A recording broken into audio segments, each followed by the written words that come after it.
ఎన్టీఆర్ గారిని యూజ్ చేసుకొని ఈనాడు ఎదిగిందా? ఈనాడును యూజ్ చేసుకొని నందమూరి తారక రామారావు గారి రాజకీయ ప్రస్థానం ఎదిగిందా? అది అది రామారావు గారు వచ్చినప్పుడు నేను ఈనాడిని అడిగి రాలేదు, పార్టీ పెట్టలేదు. ఫస్ట్ మీటింగ్లో నేను కూడా ఉన్నాను. రామారావు గారు కలిసినటువంటి ఫస్ట్ మీటింగు వాళ్ళ ఇంటి దగ్గర, ఇక్కడ బేగంపేటలో ఇంటి దగ్గర కలిసినప్పుడు నేనే ఉన్నాను నేను. సో అంతకుముందు ఆయన ఏమీ అడగలేదు. అప్పటికి పార్టీ పెట్టి 2 నెలలు అయ్యింది అనుకుంటారు. అప్పటికి కూడా రామారావు కలవలేదు, ఆయనతో మాట్లాడలేదు. ఆయనకి రోజు మీడియాలో వార్తలు ఈనాడు సపోర్టింగ్గా రాస్తూ ఉండేది. అంటే సపోర్టింగ్ అంటే ఏం లేదు, ఆయన చెప్పిన దాన్ని వాళ్ళ బాధ్యతది. ఓకే, మిగతా వాళ్ళకి రాయడానికి ఇబ్బంది ఉండేది కాబట్టి ఈయనేమో కొంచెం ధైర్యంగా ఆయన చెప్పింది రాస్తానికి ప్రయత్నం చేశారు. ఆ చేసినటువంటి దాన్ని ఆయన ఉదయం పొద్దున పేపర్లో పెద్దగా పట్టించుకోరు. ఆయన ఏదో చేసుకుంటూ పోతారు, కానీ ఇటు మీద నమ్మకం లేదు ఆయనకి. అసలు నమ్మకమే లేదు.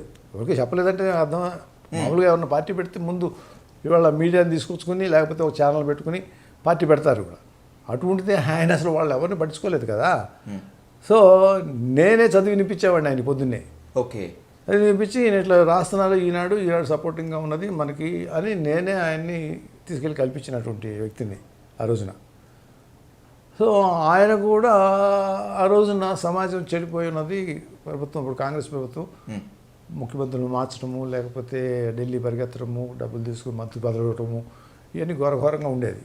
ఆయన దాని మీద వ్యతిరేకంగా రాస్తూ ఉండేవారు. సో భావాలు కలిసినాయి అనేటటువంటి ఉద్దేశంతో ఆయన రామారావు గారు కలిశారు.